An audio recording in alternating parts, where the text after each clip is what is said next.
After her wedding falls apart due to her fiancé's betrayal, Jasmine's life takes an unexpected turn when she helps a desperate father find his lost son in a park. As she navigates new love, complex family dynamics, and professional challenges, she discovers that sometimes the most beautiful stories emerge from life's biggest disappointments.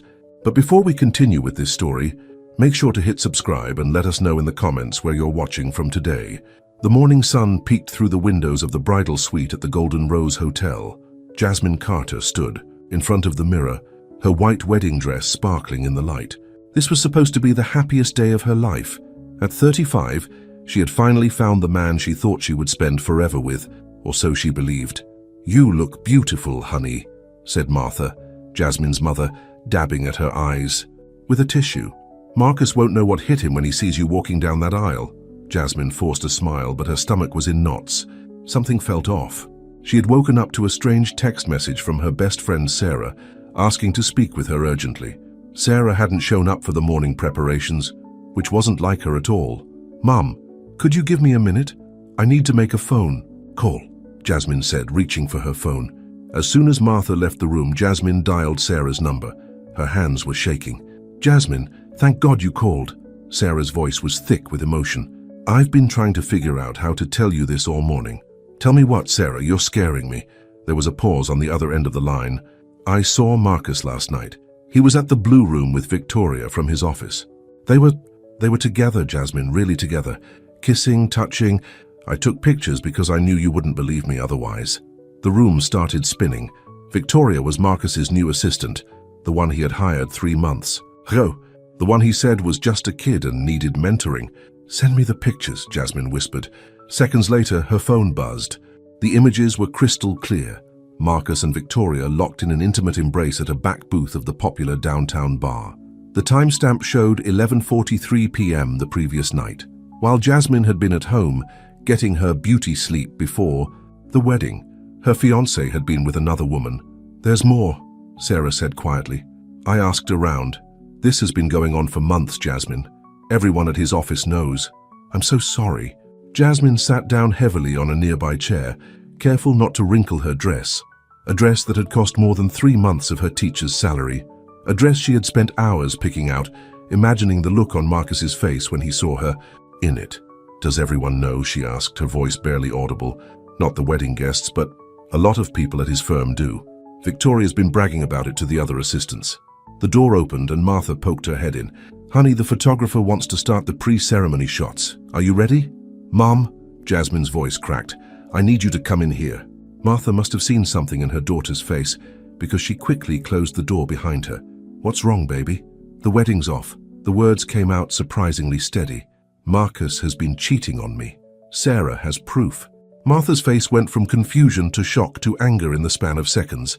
"That no good son of a—" She stopped herself, took a deep breath, and sat next to her daughter. "What do you need me to do? Tell everyone to go home. Make up whatever." "Excuse you want, I can't face them right now." "Of course, sweetheart. But what about Marcus? Don't you want to confront him?" Jasmine looked down at her phone where another message from Sarah waited. "Actually, yes. Yes, I do." 20 minutes later, still in her wedding dress, Jasmine marched through the hotel lobby toward the groom's suite. Her mother had tried to convince her to change first, but Jasmine refused. She wanted Marcus to see her exactly like this, to understand exactly what he was throwing away. She didn't bother knocking. Using the keycard she had for emergencies, Jasmine threw open the door. Marcus was there with his groomsman, adjusting his bow tie in the mirror. He turned at the sound of the door, his face breaking into a smile that quickly died when he saw her expression. "Jasmine, what are you doing here? It's bad luck to—" "Bad luck?" Jasmine's laugh was hollow. "No, Marcus. Bad luck is what you're about to have when I tell everyone what you've been doing with Victoria." The color drained from his face. His groomsman, sensing the tension, started inching toward the door. "It's not what you think," Marcus started, but Jasmine held up her hand. "Save it. Sarah saw you last night. She has pictures. And apparently half your office has known for months while I walked around like an idiot, planning our perfect wedding. Jasmine, please, we can talk about this. Victoria means nothing to me. You're right about one thing. We're going to talk. But first, I'm going to walk into that ballroom full of our friends and family. and I'm going to tell them exactly why this wedding isn't happening, and then you're going to watch me walk away, just like I should have done the first time you lied to me about working late at the office. Marcus stepped forward, reaching for her arm. Don't do this. Think about how it will look. Jasmine jerked away from him. How it will look? I'm not the one who should be worried about appearances, Marcus. By the way, I already called your mother. She's waiting in the ballroom. I think she's especially excited to hear about how her perfect son has been behaving. The mention of his mother made Marcus pale even further. If there was one person he feared disappointing, it was his mother, the society matron who had pushed him into law school and monitored his social climbing with razor-sharp attention. Please, he whispered, I'll do anything. You already did. Everything, Jasmine replied. Everything to destroy us. With that, she turned and walked out of the room, her head held high. Her mother was waiting in the hallway, ready to support her, but Jasmine didn't need it. For the first time since receiving Sarah's call, she felt strong. Yes, her heart was broken. Yes, she would cry later. But right now, she was going to show everyone exactly who Jasmine Carter was. A woman who refused to settle for lies and betrayal, even if it meant walking away from what she thought was her happy ending. As she entered the ballroom, 200 faces turned to look at her.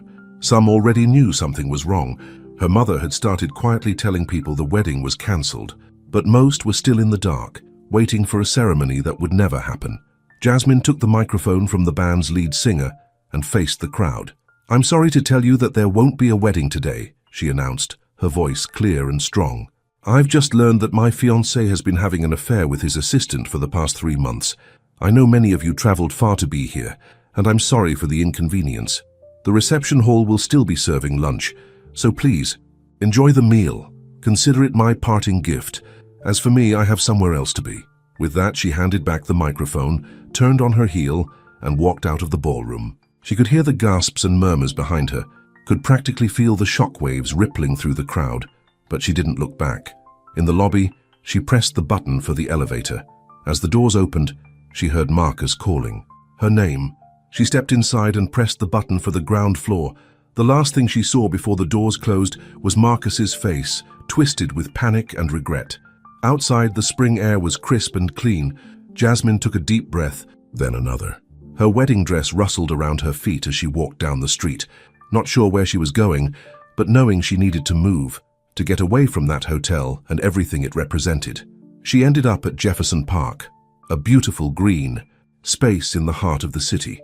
Couples walked hand in hand along the paths, children played on the swings, and elderly men played chess at concrete tables.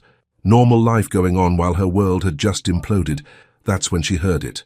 A man's voice, frantic and scared, calling out a name. Leo! Leo! Where are you? Jasmine turned toward the sound, and her life changed forever. Leo! Leo! Where? Are you? The man's voice cracked with desperation as he ran through Jefferson Park. Jasmine watched as he stopped nearby, running his hands through his dark hair. He wore an expensive suit that was now wrinkled and dusty, his tie loose around. His neck, his face was a mask of pure panic. Are you looking for someone? Jasmine called out, momentarily forgetting her own troubles. The man turned to her, his eyes wild with worry. My son. He's 7 years old, wearing a blue t-shirt and jeans. I looked away for a minute to take a business call, and when I turned back, his voice trailed off. I'll help you look, Jasmine said, gathering up her wedding dress. What's his name? Leo. I'm Ethan Grayson. He barely seemed to notice her bridal attire, too consumed with worry for his son. We need to call the police. Let's check the playground first, Jasmine suggested, her teacher's instincts kicking in. Kids often get distracted by the swings. Hand slides. They hurried toward the playground, calling Leo's name. Other parents started to take notice, joining in the search. Jasmine's dress was getting dirty from the park paths, but she didn't care anymore. Does Leo have any favorite spots in the park? She asked as they walked. Ethan's face fell. I don't know. I don't bring him here often enough. My assistant usually brings him while I'm at work. There was such raw pain in his voice that Jasmine's heart ached for him. It's okay, we'll find him. They searched for another 10 minutes, checking every corner of the playground. No Leo. Ethan was about to call the police when Jasmine spotted something. A small figure sitting at a bench near an ice cream cart, half hidden behind some bushes. Is that him? She pointed. Ethan's face lit up with relief. Leo! He ran toward the bench with Jasmine following more slowly in her cumbersome dress. The little boy looked up as his father approached. He had Ethan's dark hair and sharp features, but his eyes were softer, more vulnerable. "Dad?" "Leo, thank God." Ethan pulled his son into a tight hug. "I was so worried. Why did you run off like that?" Leo's lower lip trembled. "You promised we'd spend the whole afternoon together, but then you got another work call, and you always take work calls, and you never have time for me," and the boy burst into tears. Ethan looked helpless, holding his son but clearly unsure how to handle the emotional outburst. Jasmine stepped forward, her teacher's experience guiding her. "Hi Leo, I'm Jasmine. Your dad was really scared when he couldn't find you. He ran all over the park looking for you." Leo looked up at her, his tears slowing. "Why are you wearing a wedding dress?" "That's a long story," Jasmine said with a small smile. "But right now, I think you and your dad need to talk. Sometimes grown-ups make mistakes, but that doesn't mean they don't love you very much." Ethan shot her a grateful look. "She's right, buddy. I'm sorry about the phone call.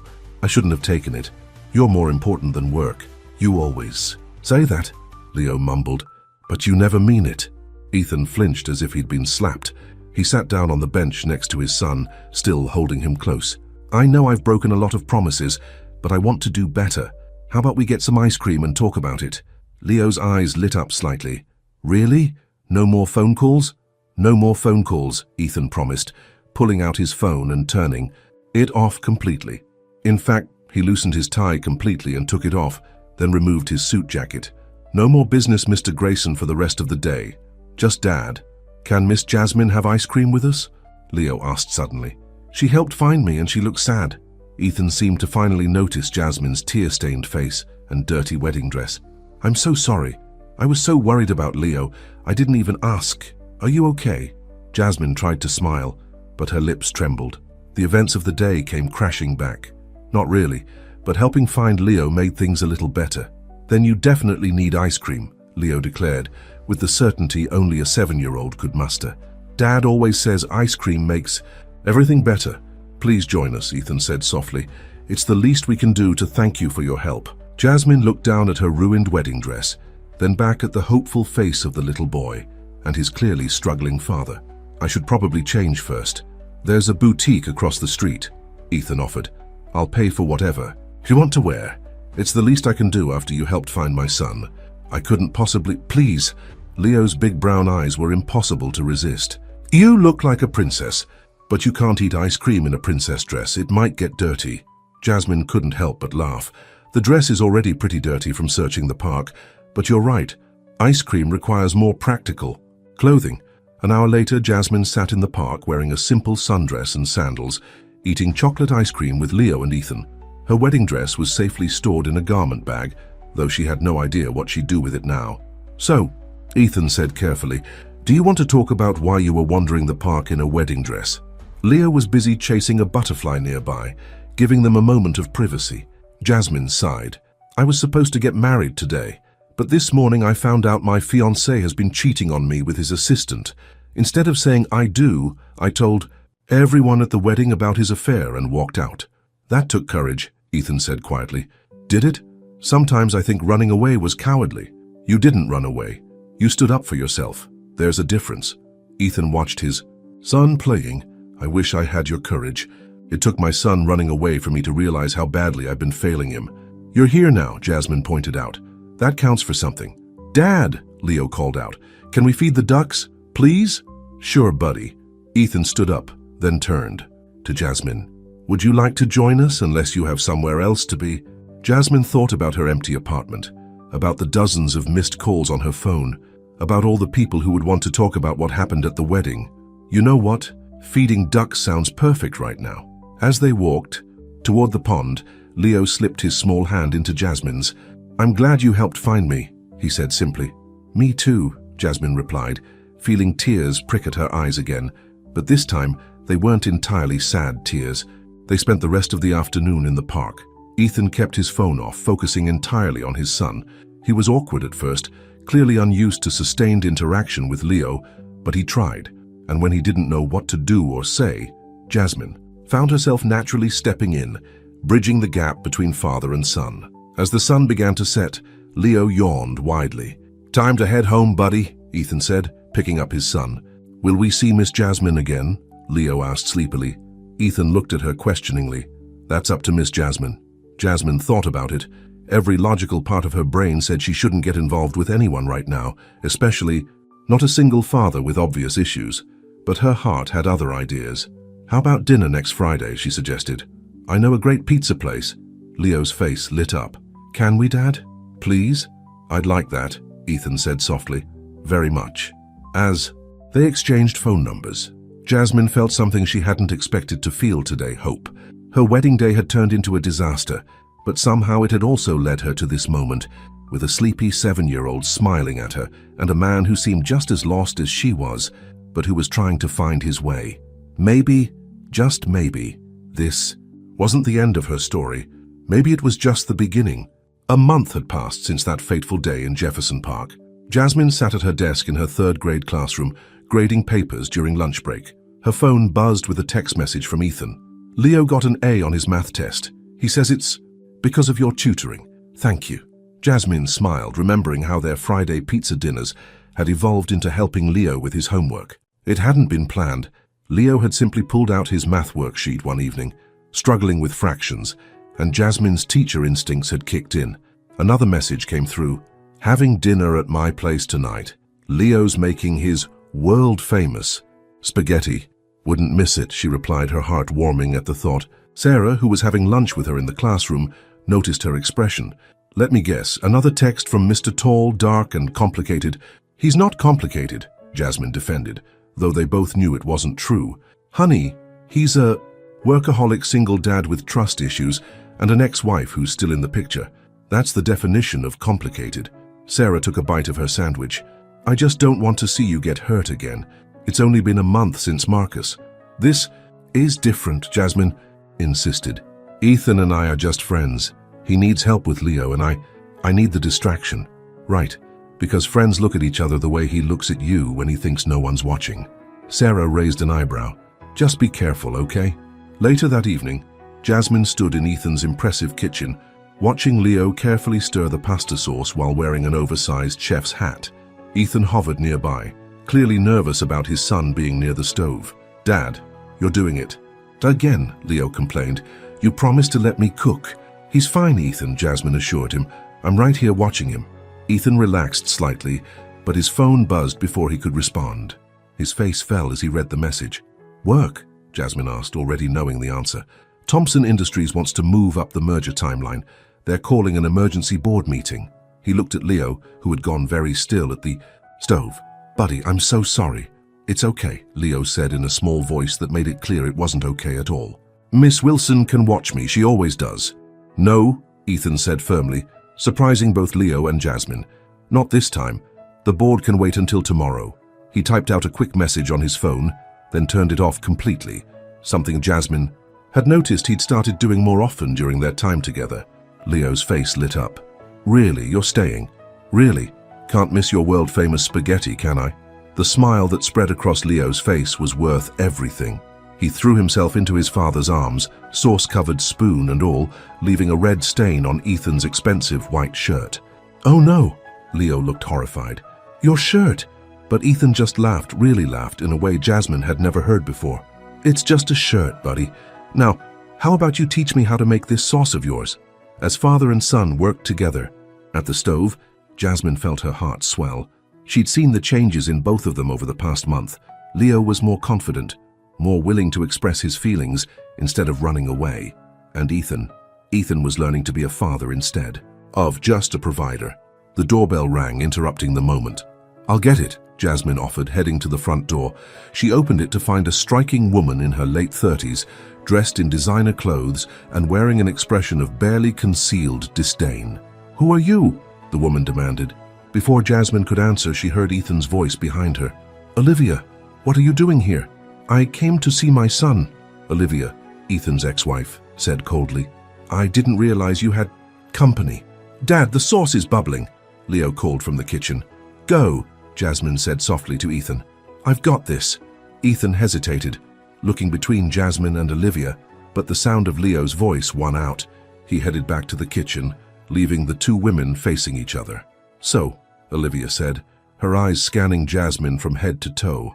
"You're the teacher I've been hearing so much about, the one who's been playing house with my family." "I'm Jasmine Carter. I'm a friend of Ethan and Leo's." "A friend?" Olivia's laugh was sharp. "Please, I know your type. You see a wealthy single father, a vulnerable little boy, and you think you've hit the jackpot." Jasmine felt her temper flare. "You don't know anything about me. I know you were left at the altar a month ago. Word gets around in certain circles. Tell me, is Ethan your rebound or is he just convenient?" "Mom!" Leo appeared in the hallway, his chef's hat slightly askew. "You're early. We're making spaghetti." Olivia's entire demeanor changed, her face softening into a warm smile. "Hello, darling, something smells wonderful." She brushed past Jasmine and went to hug her son. Ethan appeared behind Leo, his expression guarded. "Olivia, we agreed you'd pick Leo up tomorrow morning." "Plans change," Olivia said smoothly. "Besides, I wanted to meet the woman our son keeps talking about." She turned to Leo. "Darling, why don't you go pack an overnight bag? We can have dinner at my place instead." But we're cooking." Leo looked between his parents, his earlier happiness fading. "Leo stays here tonight," Ethan said firmly. "He's cooking dinner for us, and I won't let you disappoint him." "Us?" Olivia's eyes narrowed. "You mean you and your new girlfriend?" "Miss Jasmine isn't Dad's girlfriend," Leo piped up. "She's our friend. She helps me with math and reads me stories and doesn't take work calls during dinner." The last part was clearly a dig at both his parents, and both Ethan and Olivia had the grace to look ashamed. "Leo, honey," Olivia started, but Ethan cut her off. "The custody agreement is clear, Olivia. Your time with Leo starts tomorrow morning. Right now our son is in the middle of cooking dinner, and I won't let you ruin this for him." Something in Ethan's voice, a strength that hadn't been there before, made Olivia step back. "Fine," she said tightly. "But this isn't over, Ethan. We need to talk about arrangements." After she left, the happy atmosphere of earlier had evaporated. Leo stood in the hallway, his chef's hat now clutched in his hands. "Is Mom mad because of Miss Jasmine?" he asked in a small voice. Jasmine's heart broke. "Maybe I should go." "No!" Both Leo and Ethan spoke at the same time. "Please stay," Leo added. "The sauce is almost ready." Ethan moved closer to Jasmine, speaking quietly. "I'm sorry about Olivia. She's protective. She's worried about Leo, I understand that." "She's worried about losing control," Ethan corrected. "Ever since the divorce, she's used Leo as a way to manipulate me. But seeing you with him, seeing how a real family could work," he trailed off, seeming to realize what he'd said. Jasmine felt her heart skip a beat. A real family? Is that what they were becoming? "The sauce!" Leo's cry broke the moment, and they all rushed to the kitchen. The sauce wasn't ruined, though it had bubbled over slightly. As they cleaned up the mess together, laughing and joking, Jasmine couldn't help but think about Olivia's words. Was she really just rebounding with Ethan? Was she fooling herself about this just being friendship? But watching Leo teach his father the secret ingredient for his sauce, extra garlic powder, seeing Ethan's genuine joy in this simple moment with his son, Jasmine knew the truth. Whatever was happening between them wasn't simple, and it wasn't just about getting over Marcus. It was about healing, about learning to trust again, about building something new from the ashes of their past disappointments. The question was, were they ready for it? And more importantly, would Olivia let them find out? The Monday morning rush at Cedar Grove Elementary was in full swing when Jasmine noticed something was wrong. Parents were gathered in small groups in the parking lot, whispering and casting glances her way. Some quickly looked away when she made eye contact. "Did you see the article?" Sarah caught up with her at the entrance, waving her phone. "It's all over the local news sites." Jasmine's heart sank as she read the headline. "Jilted bride sets sights on Grayson Millions. Local teacher moves from cancelled wedding to dating. Real estate tycoon." The article was filled with quotes from anonymous sources, describing how Jasmine had orchestrated her wedding drama to gain sympathy, then deliberately targeted Ethan Grayson and his young son. There were even photos, clearly taken with a long lens, of her, Ethan and Leo at the park at restaurants outside her apartment. "This has Olivia written all over it," Sarah said grimly. Before Jasmine could respond, the school principal, Mrs. Henderson, appeared in the hallway. "Ms. Carter, a word in my office, please." The whispers followed her all the way to the principal's office. Inside, Mrs. Henderson gestured for her to sit down. "I assume you've seen the article," the principal began. "Mrs. Henderson, none of it is true. I would never—" "Jasmine." The older woman's voice was gentle. You don't need to explain yourself to me. You're one of our best teachers. But parents are concerned. They're questioning whether someone involved in such public drama should be teaching their children. What are you saying? Nothing for now, but be careful, and maybe keep your personal life a bit more private. The rest of the day was torture. Jasmine could feel the stares, hear the whispers. Even some of her students seemed affected, clearly picking up on their parents' gossip. By the time she got home that evening, she was emotionally exhausted. She had turned off her phone after the 10th call from an unknown number, probably reporters looking for comment. A knock at her door made her jump. When she looked through the peephole, she saw Ethan standing there, looking worried. "I just saw the article," he said as soon as she opened the door. "Jasmine, I'm so sorry, this is all my fault." "It's not your fault," she sighed, letting him in, "though I'm pretty sure I know who's behind it." "Olivia." Ethan's face darkened. "She's always been territorial. But this is a new low even for her. She's Leo's mother. She's worried about him. No, she's worried about losing control. She's always been like this. Manipulative, possessive. It's why our marriage fell apart." Ethan ran a hand through his hair. "I should have warned you about her." "Would it have made a difference?" Jasmine asked softly. Before Ethan could answer, there was another knock at the door. This time, when Jasmine looked through the peephole, her blood ran cold. Marcus stood in the hallway. "Jasmine?" he called through the door. "I know you're home. Please, we need to talk." Ethan noticed her pale face. "Who is it?" "Marcus," she whispered. "My ex-fiancé." Ethan's expression hardened. "Do you want me to get rid of him?" Part of her did, but another part, "No, I need to handle this myself." She opened the door. Marcus looked exactly as she remembered. Handsome, well-dressed, confident. But now she could see something else too. The calculation behind his charming smile, the self-interest masked as concern. "What are you doing here, Marcus?" "I saw the article," he said. "About you and Grayson." "Jasmine, you're making a huge mistake. This guy's got a reputation." He stopped short when he saw Ethan standing behind her. "Mr. Grayson," Marcus said, his tone changing completely. "I didn't realize clearly." Ethan's voice was cold. "Would you like to finish what you were saying about my reputation?" Marcus straightened his tie nervously. "I'm just concerned about Jasmine. After everything we've been through." "Everything we've been through?" Jasmine couldn't believe what she was hearing. "You mean how you cheated on me with your assistant? How you lied to me for months? How you let me plan our entire wedding while you were seeing someone else?" "That was a mistake," Marcus pleaded. "I've ended things with Victoria. I've been trying to call you to explain." "There's nothing to explain." Jasmine's voice was steady now. "You know what? I should thank you. If you hadn't shown your true colors, I might have married you. I might have spent years believing your lies, never knowing the kind of man you really are." "Is that what this is about?" Marcus gestured toward Ethan. "Revenge? Making me jealous by dating someone richer, more powerful?" "Not everything is about you, Marcus. In fact, nothing in my life is about you anymore." Jasmine stepped back, closer to Ethan. "Please leave. You're making a mistake," Marcus warned. "This guy, he's just using you. Everyone knows he's still hung up on his ex-wife. You're just a distraction, a way to make her jealous." "That's enough." Ethan's voice cut through Marcus's tirade like a knife. "Leave. Now. Before I call security." Marcus looked like he wanted to say more, but something in Ethan's expression made him think better of it. He turned and walked away, but not before giving them both a look that promised this wasn't over. As soon as the door closed, Jasmine's legs gave out. Ethan caught her, guiding her to the couch. "Are you okay?" "No," she admitted. "My job might be in jeopardy. My reputation is being dragged through the mud, and my ex-fiancé just showed up to warn me about you." She looked at him. "Is he right? About you still being hung up on Olivia?" Ethan was quiet for a long moment. "Olivia and I, it's complicated. We were young when we got married, both focused on our careers. When Leo came along, neither of us knew how to be parents. I buried myself in work. She buried herself in social obligations. By the time we realized what we were doing to each other, to Leo, it was too late." "That doesn't answer my question."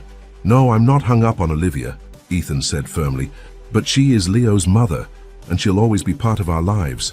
The question is, can you handle that?" Before Jasmine could answer, her phone rang, the school's ringtone. With trembling fingers, she answered it. "Ms. Carter?" It was Mrs. Henderson again. "We need to talk about your position here at Cedar Grove." Jasmine closed her eyes, fighting back tears. In just one day, everything she'd built seemed to be crumbling around her. Her job, her reputation, her growing relationship with Ethan and Leo, all of it threatened by shadows from the past. Ethan took her free hand, squeezing it gently. She squeezed back, drawing strength from his presence. Whatever was coming, she wouldn't face it alone. But as she listened to Mrs. Henderson's carefully worded suggestions about taking some time off, Jasmine couldn't help but wonder, was this all too much, too soon? Was she ready for this kind of battle? And most importantly, was what she was building with Ethan and Leo worth fighting for? Looking at Ethan's concerned face, feeling the warmth of his hand in hers, she already knew the answer. The real question was, would they survive what was coming? "The board has called an emergency meeting," Mrs. Henderson said, her voice echoing in the empty classroom. "They want to discuss your situation." Jasmine sat at her desk, surrounded by her students' artwork and projects. After a week of administrative leave, she'd been called in after hours to discuss her future at Cedar Grove Elementary. "My situation?" Jasmine's voice was tight. "You mean the lies being spread about me in the media?" "Jasmine," Mrs. Henderson's face softened. "You know I'm on your side, but 3 more parents have withdrawn their children from your class. The board is concerned about the school's reputation. What about my reputation?" Jasmine stood up, anger finally breaking through her careful composure. "I'm a good teacher. My students love me. Their test scores are among the highest in the district, and none of that matters because of some gossip? It's more than gossip now." Mrs. Henderson handed her a tablet. "This was posted an hour ago." The headline made Jasmine's stomach drop. "Exclusive, the truth about Jasmine Carter. Former fiancé speaks out." The article was worse than she could have imagined. Marcus had given a full interview, painting himself as the victim of Jasmine's social climbing ambitions. He claimed she had been secretly seeing Ethan even before their wedding, that she had orchestrated the whole dramatic scene at their wedding to gain public sympathy. "He's lying," Jasmine whispered. "None of this is true." "I believe you," Mrs. Henderson said gently, "but the damage is done. The board meets tomorrow morning. I'll do my best to defend you, but..." She didn't need to finish the sentence. They both knew what was coming. Jasmine drove home in a daze, tears blurring her vision. When she pulled into her apartment complex, she saw a familiar car parked outside. Olivia Grayson stepped out, looking as polished and intimidating as ever. "We need to talk," Olivia said as Jasmine got out of her car. "I really don't have the energy for this right now. It's about Leo." Olivia's words stopped Jasmine in her tracks. "And Ethan, and what your little soap opera is doing to my family." Inside her apartment, Jasmine watched as Olivia surveyed the modest space with barely concealed disdain. "I'll make this simple," Olivia said, turning to face her. "Leave them alone.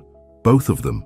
"Excuse me, you've had your fun, played house with my son, made my ex-husband think he's found something real. But it's time to end this before anyone else gets hurt." "The only one hurting people is you," Jasmine shot back. "You're the one planting stories in the media, aren't you? You and Marcus." Olivia's smile was cold. "Marcus was quite helpful once I explained the situation to him. He still cares about you, you know, wants to protect you from making a huge mistake. The only mistake I made was not seeing through people like you and Marcus sooner." "People like us?" Olivia laughed. "You mean successful people? People who understand how the real world works?" She pulled an envelope from her designer. Speaking of which," she placed the envelope on Jasmine's coffee table. "Consider it a parting gift, enough to start fresh somewhere else away from all this drama." Jasmine stared at the envelope in disbelief. "You're trying to buy me off?" "I'm trying to help you," Olivia said, her voice suddenly serious. "You really think you can handle being part of this world? The media scrutiny, the social obligations, the constant pressure. Look what's already happening to your career, your reputation. Get out." Jasmine's voice shook with anger. "Take your money and get out." "Think about it," Olivia said, heading for the door. "The offer won't last forever." As soon as Olivia left, Jasmine called Ethan. It went straight to voicemail. She tried again with the same result. Her phone buzzed with a text from Sarah. "Turn on Channel 7 now." With trembling hands, Jasmine turned on her TV. Her heart stopped when she saw the scene playing out on the news. Ethan and Olivia were leaving an upscale restaurant together. The camera zoomed in as Olivia touched Ethan's arm, leaning in close to whisper something. The headline below read, "Grayson Power Couple Reuniting?" Another text from Sarah. "There's more. They were there for over 2 hours." Someone got pictures. More photos appeared on screen, Ethan and Olivia sitting close together, heads bent in intimate conversation. In one shot, Olivia was wiping something from Ethan's face. Her expression tender. Jasmine felt like she couldn't breathe. Why hadn't Ethan told her he was meeting Olivia? Why hadn't he answered her calls? Her phone buzzed again. Leo's babysitter, Miss Wilson. Mr. Grayson asked me to stay late. Said he had an important dinner meeting. Is everything okay? Before Jasmine could respond, there was a knock at her door. Her heart leapt, thinking it might be Ethan coming to explain. But when she opened the door, she found Marcus standing there. I know you're hurting, he said softly. I saw the news. Let me help you through this, like you helped Olivia spread lies about me. Marcus had the grace to look ashamed. She can be very persuasive, but seeing what they're doing to you, it's not right. I want to make things right by destroying my career, my reputation. By telling the truth. Marcus stepped closer. I'll retract everything I said. I'll tell everyone how Olivia manipulated me, how she orchestrated this whole thing. Jasmine studied his face, looking for the man she'd once thought she loved. Why would you do that? Because I still love you, Marcus said, and because you deserve better than being another chapter in the Grayson family drama. As if on cue, her phone buzzed with a text from Ethan. Need to talk, can I come over? Jasmine stared at the message, then at Marcus, then at the TV still showing pictures of Ethan and Olivia together. What's it going to be, Jasmine? Marcus asked softly. Are you ready to hear the truth about Ethan Grayson? Standing in her doorway, caught between her past and what she'd thought was her future, Jasmine had never felt more lost. The man she'd almost married was offering redemption, while the man she was falling for seemed to be slipping away. And, somewhere across town, a little boy who had stolen her heart was waiting for his father to come home, unaware that his whole world might be about to change again. What was the right choice? Who could she trust? And most importantly, what was the truth behind Ethan's dinner with Olivia? The answers would change everything, if she was brave enough to face them. Are you ready to hear the truth about Ethan? Grayson? Marcus's words hung in the air as Jasmine's phone buzzed again with another message from Ethan. Please, it's not what you think. Get out, Marcus, Jasmine said quietly. Jasmine, I said get out! Her voice rose. I don't need your help, your truth, or your manipulation. I need you to leave, now. After Marcus left, Jasmine stared at her phone, at Ethan's messages. Her finger hovered over the reply button when another knock came at her door. This time, it was Leo. Leo, Jasmine's heart dropped. What are you doing here? Where's Miss Wilson? I ran away, Leo admitted, his small face determined. I heard Miss Wilson talking on the phone about Dad and Mom being together at a restaurant, and I had to see you. Oh, sweetie. Jasmine pulled him into a hug, then quickly texted Miss Wilson to let her know Leo was safe. You can't run away like that. Everyone must be so worried. Are you and Dad breaking up? Leo's voice was small. Is he getting back together with Mom? It's complicated, honey. Jasmine led him to the couch. And your dad and I weren't exactly... Don't say you're just friends, Leo burst out. I'm not a baby. I see how you look at each other. I see how happy Dad is now.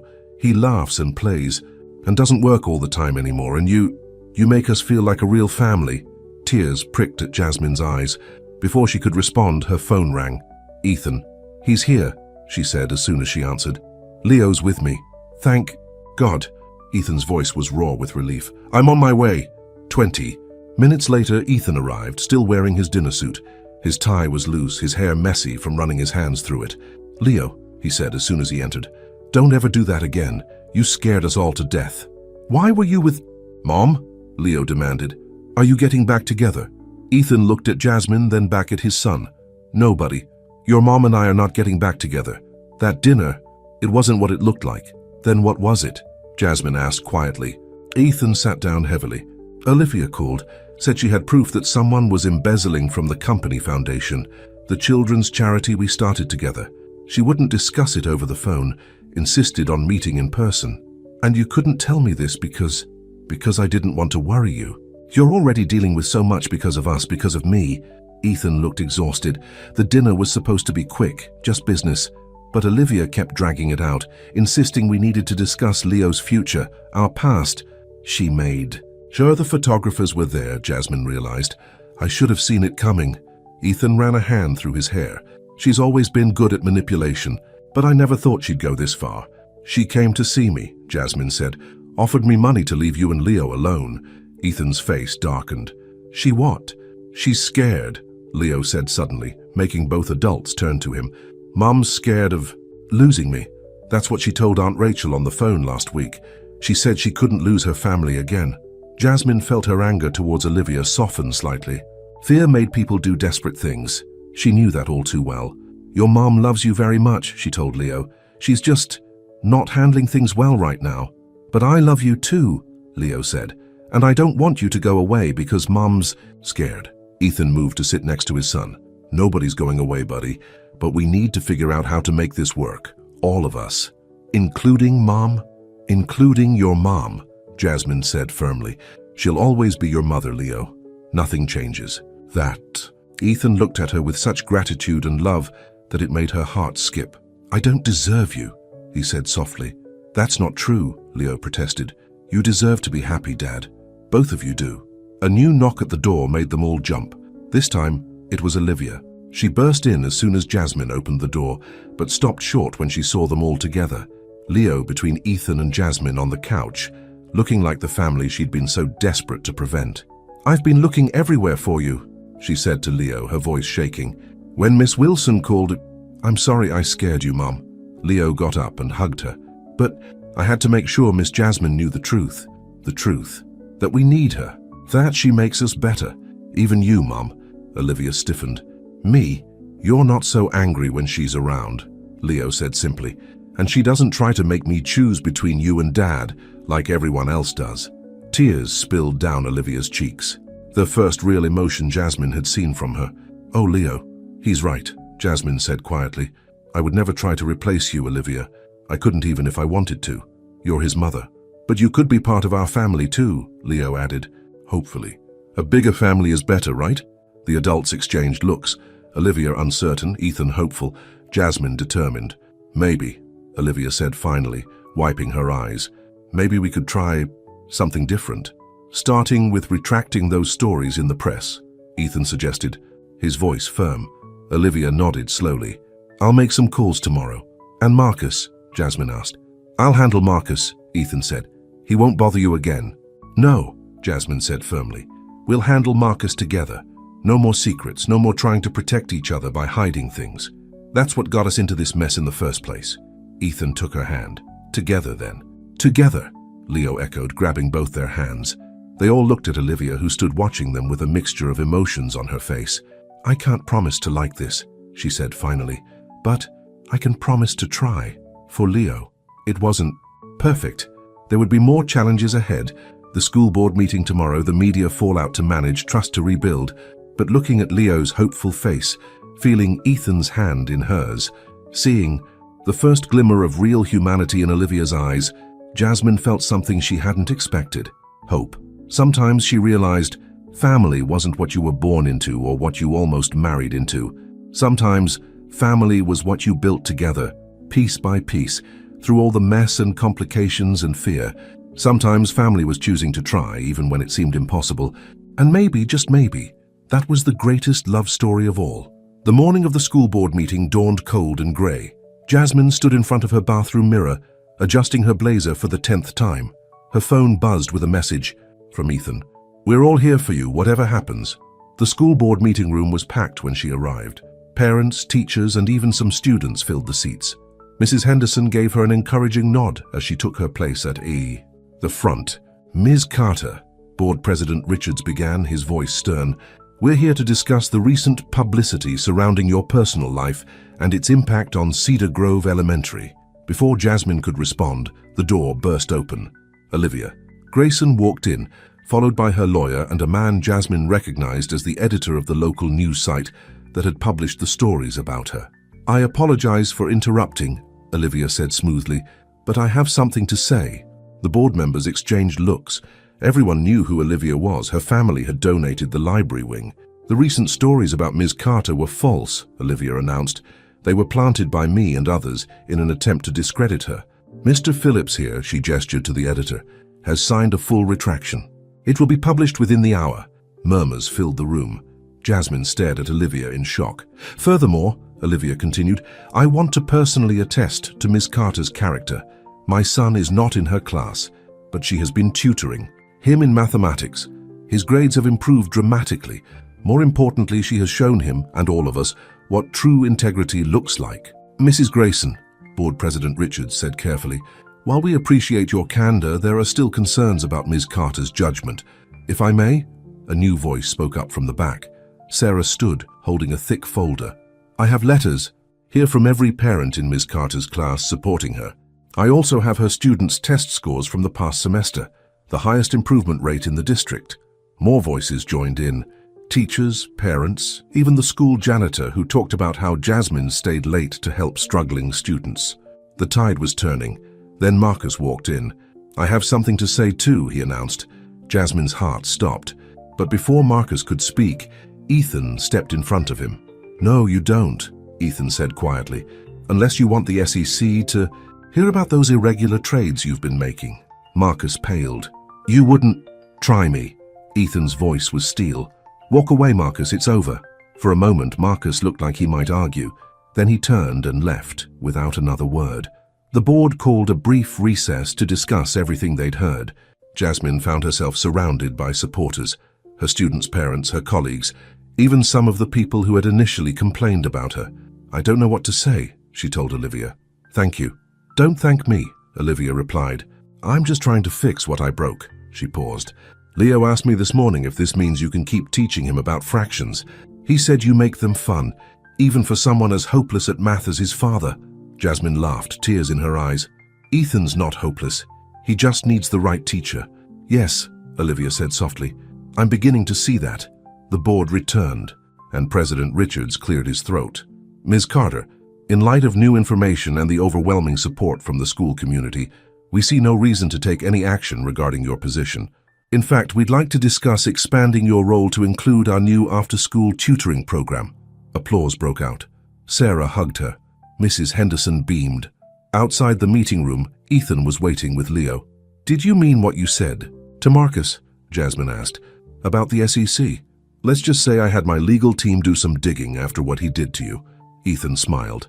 He won't be bothering us again. Dad was awesome, Leo exclaimed. He was, like a superhero. We're all pretty awesome, Jasmine corrected, hugging him.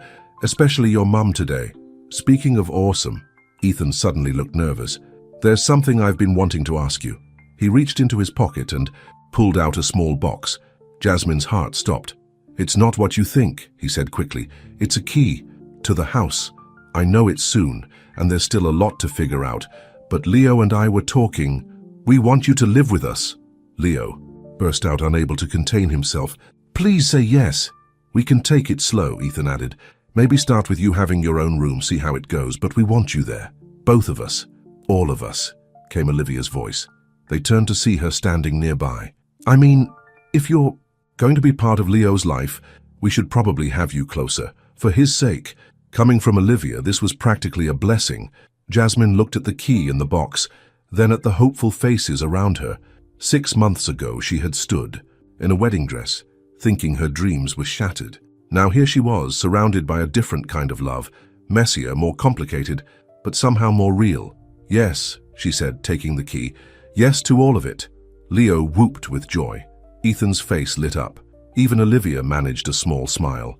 As they walked out of the school together, teacher, businessman, excited child, and elegant ex-wife, people definitely stared. But this time, Jasmine didn't mind. Let them stare. Let them see what real family looked like. Not perfect, not simple but strong. Let them see what happened when love was worth fighting for.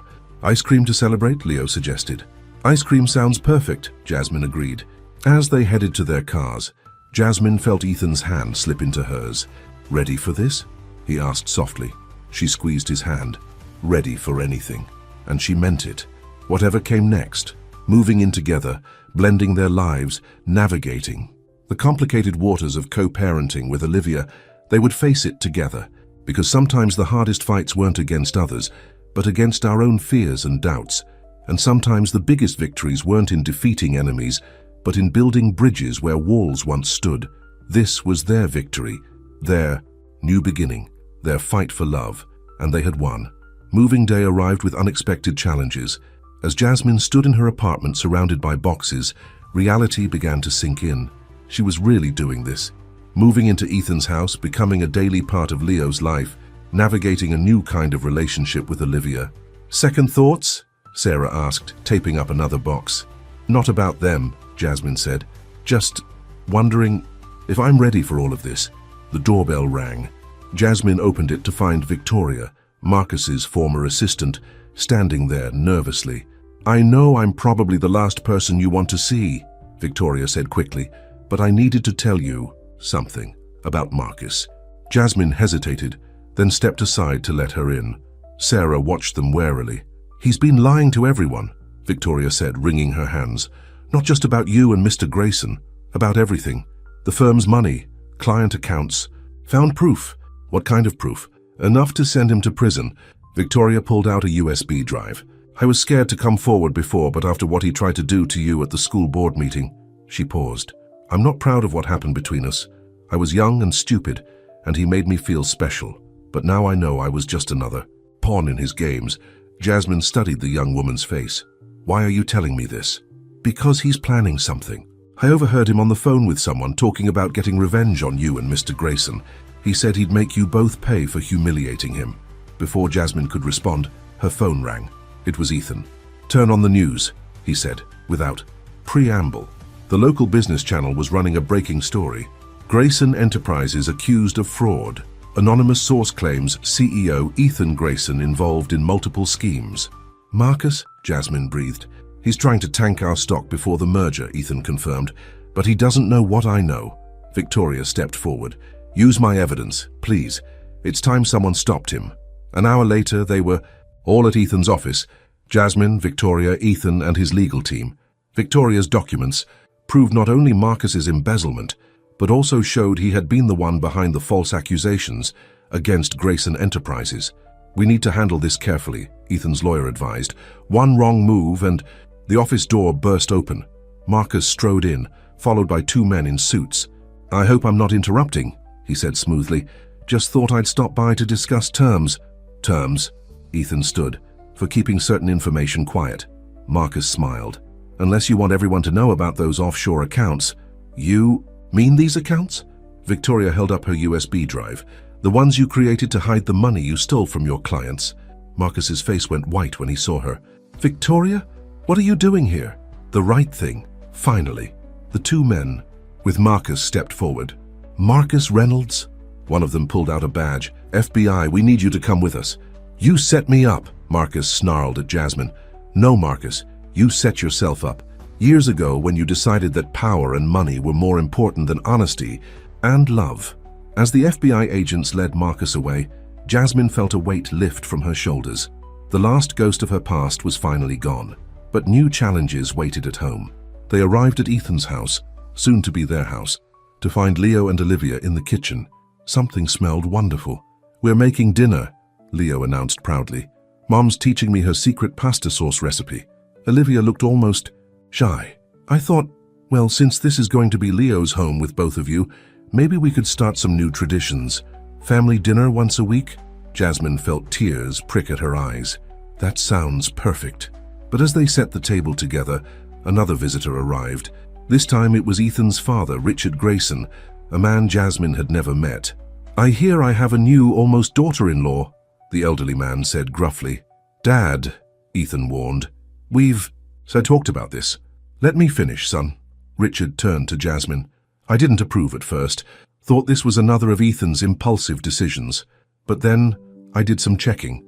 Found out about your work with kids, how you handled that mess at the school. Most importantly, I saw how happy my grandson is now. He pulled out an old photo from his wallet. This was Ethan's mother. She was a teacher too. Had the same kind of heart you do. He handed the photo to Jasmine. She would have liked you. Dad. Ethan's voice was thick with emotion. Welcome to the family, Jasmine, Richard said simply. Try not to let these Grayson men drive you too crazy. Too late, Olivia quipped, surprising everyone with her humor. They laughed together. Ex-wife, new love, father, son, and grandson. An unlikely family, bound not by traditional ties but by choice and love. After dinner, as they all sat in the living room sharing stories and planning the move, Jasmine watched Leo showing his grandfather his latest art project, while Ethan and Olivia discussed school options without any tension. Happy? Ethan asked softly, sitting beside her. Terrified, she admitted. But yes, happy. It's okay to be scared, he said. I am too. But you know what Leo told me this morning? He said real families aren't perfect. They're just real. Smart kid. He gets that from his mother, Olivia called out, making them all laugh again. As the evening wound down, Jasmine found herself in what would soon be her home office. The walls were still bare, waiting for her touch. Through the window, she could see the garden where she and Leo had already planned to plant flowers in the spring. This wasn't the life she had imagined for herself. It was messier, more complicated, and infinitely more real than any fantasy. She'd had about perfect weddings and happily ever afters, but standing there, listening to the sounds of her new family downstairs, Jasmine knew one thing for certain. She wouldn't have it any other way. Sometimes the hardest truths led to the greatest joys. Sometimes the biggest confrontations brought the deepest peace. And sometimes, just sometimes, what looked like an ending was really just the beginning of a much better story. 3 months. After moving in together, Jasmine sat in the garden she and Leo had planted, watching the first flowers bloom. The morning sun cast long shadows across the newly installed playground equipment, a compromise between Ethan's desire to give Leo everything and Jasmine's insistence that kids needed to earn some things. Deep thoughts? Olivia's voice startled her. They had settled into a routine of Saturday morning handoffs for Leo's weekend visits with his mother. Just thinking about how much has changed, Jasmine admitted. Olivia sat down beside her on the garden bench. Leo got an A on his math test yesterday. He said it was because of those fraction games you invented. He's a smart kid. He just needed to find the fun in it. Like you helped me find the fun in co-parenting. Olivia's smile was genuine now, something that still surprised Jasmine sometimes. Before Jasmine could respond, Leo burst out of the house, followed by Ethan carrying his overnight bag. Mom, can Miss Jasmine come to my piano recital next week? It's at the same time as my weekend with you, but I really want her there. Olivia and Jasmine exchanged looks. This was new territory, the first major event during Olivia's time. Of course she can come, Olivia said smoothly. In fact, why don't we all go together? We can have dinner afterward at that Italian place. Sure you like? Leo's face lit up. Really? All of us? All of us, Ethan confirmed, setting down the bag and joining them. If that's okay with everyone. The way he looked at Jasmine made her heart skip. Even after months together, he still had that effect on her. More than okay, she said. After Leo and Olivia left, Ethan pulled Jasmine close. I have something to show you. He led her to his home office, a room she rarely entered, respecting his need for private space. But today was different. The usual business papers were gone from his desk, replaced by architectural drawings. What's this? Plans for the children's center, he said. The one you've been dreaming about. Jasmine stared at the drawings. Ever since losing her teaching job, she'd resigned from Cedar Grove despite being cleared, knowing it was time for a change. She'd talked about wanting to create a place where underprivileged kids could get tutoring, mentoring, and a safe space to learn and grow. Ethan, the Grayson Foundation wants to fund it, he continued. Full backing, no strings attached. You'd have complete control over the programs, the staff, everything. But your board already approved it, unanimously, he smiled. Turns out having a former teacher who turned around the foundation's public image and helped catch a major fraudster gives you some pull. Jasmine traced the drawings with trembling fingers. This is really happening? Only if you want it to. Ethan took her hand. You've given up so much to be part of our lives. Your job, your independence, I want you to have something that's truly yours. But I haven't given up anything, Jasmine protested. I've gained everything, a family, a home, love, and now maybe a dream come true. He pulled her close. You deserve it all, Jasmine. The family, the career, the love, everything. A knock at the door interrupted them. It was Richard Grayson, looking unusually nervous. Hope I'm not interrupting, he said. Just wanted to drop this off. He handed Jasmine a small box. Inside was a delicate silver locket. When she opened it, she found a tiny photo of Ethan's mother on one side. The other side is empty, Richard said gruffly. Thought maybe you might want to put a picture of our boy in there. Or Leo, or both. Dad. Ethan's voice was thick with emotion. Margaret always said family wasn't about blood, Richard continued. It was about choice, about choosing to love someone every day, even when it's hard. He looked at Jasmine. You've chosen this family every day since you met them. Think it's time we made it official." "What do you mean?" Jasmine asked. Richard pulled out a folder. "Adoption papers. For Leo, if you want them." Jasmine's hands shook as she took the folder. "But Olivia, it was her idea," Ethan said softly. "She came to me last week. Said Leo deserves to have you as more than just Dad's girlfriend or Mum's friend. Said he deserves to have you as his other mother, legally and officially. But only if you want it," came Olivia's voice from the doorway. She and Leo stood there, having come back for a forgotten schoolbook. "Please say yes," Leo begged. "Then you'll really be my mum too. Forever." Jasmine looked at the faces around her. Ethan's hope, Richard's gruff approval, Olivia's careful acceptance, and Leo's pure joy. "Are you sure?" she asked Olivia. "Really sure. I'm sure that my son deserves all the love he can get," Olivia said simply. "And I'm sure that you love him as much as I do. Different, but just as much." Tears streamed down Jasmine's face as she nodded. "Yes, yes, to all of it." Leo launched himself into her arms. Ethan wrapped them both in a hug. Richard wiped suspiciously at his eyes, and even Olivia smiled. Later that night, after everyone had gone and Leo was asleep, Jasmine stood in the garden again. The flowers she and Leo had planted were reaching toward the sky, growing stronger every day. Like love, she thought. Like family. Like the choice to believe in second chances and new beginnings. Ethan joined her, wrapping his arms around her from behind. "Happy? More than I ever thought possible," she admitted. "A little scared too." "Of what?" "Of how much I love you all, of how right this feels, of losing it." He turned her to face him. "You won't lose us. We chose you, Jasmine, and you chose us. Every day, in 100 little ways, we choose each other." "Is it really that simple?" "No," he laughed. "It's complicated and messy and sometimes hard, but that's what makes it real. That's what makes it worth choosing." As they stood in their garden, surrounded by the life they were building together, Jasmine knew he was right. Love wasn't about perfect moments or fairy tale endings. It was about choices. The choice to trust again, to risk again, to believe again. And she was choosing this. All of it. Every wonderful, complicated, beautiful piece of it. Tomorrow there would be more decisions to make. About the children's center, about the adoption, about their future together. But tonight, in this moment, all that mattered was that they had chosen love. And love, in all its imperfect glory, had chosen them right back. 1 year to the day after Jasmine had walked out of her wedding in tears, she stood in front of another mirror, in another dress. But this time everything was different. "You look beautiful," Sarah said, adjusting the simple white sundress, "and much happier than last time." "I am happier," Jasmine replied, touching the silver locket that held photos of Ethan and Leo. Everything's different now. The backyard of their home had been transformed. The garden Jasmine and Leo had planted provided a natural backdrop of colorful flowers. Simple white chairs were arranged in a semicircle around a flower-covered arch. No fancy hotel ballrooms this time. No elaborate decorations. Just home, family, and love. "Miss Jasmine."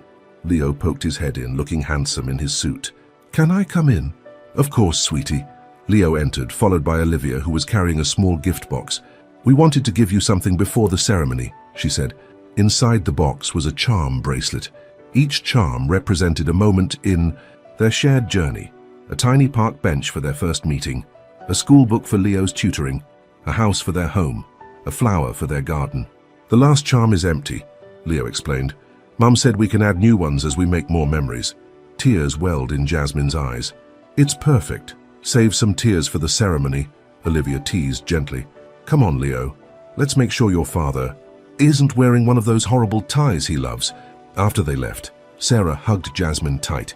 "A year ago, if someone had told you your ex-fiancé's fraud would be exposed, you'd be running a children's center and you'd be marrying a wonderful man with your soon-to-be adopted son and his ex-wife helping plan the wedding, I would have said they were crazy," Jasmine laughed. "But sometimes the craziest stories are the truest ones." A knock at the door revealed Richard Grayson. "Ready? They're all waiting. Will you walk me down the aisle?" Jasmine asked impulsively. Her own father had passed away years ago, and over the past year Richard had become like a father to her. "Thought you'd never ask," he said gruffly, offering his arm. The ceremony was everything their first attempt at a wedding hadn't been. Warm, personal, real. Leo stood between his parents, holding both their hands. Olivia sat in the front row, smiling genuinely. Their friends and family, not society's idea of who should be invited, but the people who truly mattered, filled the chairs. A year ago, Ethan began his vows. I was lost. I had success, wealth, everything society said should make me happy, but I was failing at the most important thing, being a father, being a man worthy of love. Then my son ran away in a park, and this beautiful woman in a wedding dress helped me find him. She helped me find myself too. Jasmine squeezed his hands as she began her own vows. A year ago, I thought my heart was broken beyond repair. I thought love was about perfect moments and fairy tale endings, but real love, true love, is about choice. It's about choosing each other every day, through the hard times and the joy. It's about building something together, even when it's messy and complicated. It's about creating family in unexpected ways. Do you have the rings? The officiant asked. I do. Leo stepped forward proudly, then paused. Actually, we have something else first. He pulled out a second ring, a smaller one on a delicate chain.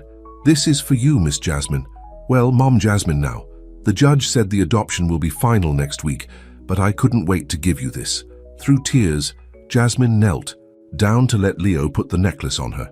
The ring nestled next to the locket right over her heart. The rest of the ceremony passed in a blur of happiness. As they exchanged rings and were pronounced husband and wife, Leo wrapped his arms around both of them. At the reception, held right there in their backyard, everyone commented on how different this wedding was from what might have been a year ago. The food was simple but delicious, including Leo's world-famous spaghetti. Children from Jasmine's center performed a song they'd written specially for the occasion. Even Marcus's former assistant Victoria came, now running her own successful consulting firm. To new beginnings, Richard toasted, raising his glass. And to the family we choose. To love that grows in unexpected gardens, Olivia added, surprising. Everyone with her poetry. To happy endings that are really happy beginnings, Leo declared, making everyone laugh. Later, as the sun set and their guests danced on the lawn, Jasmine and Ethan swayed together under the stars. Having any regrets? He asked softly. About any of it? Jasmine watched Leo teaching Richard some complicated dance move while Olivia laughed and took pictures. She saw Sarah and Victoria deep in conversation by the flower garden. She felt the weight of her new rings, both the wedding band and Leo's gift, and the love they represented. Not a single one, she said. Every step, every choice, every complicated moment led us here, and here is exactly where I want to be. Even with all the drama? Especially with all the drama. She smiled.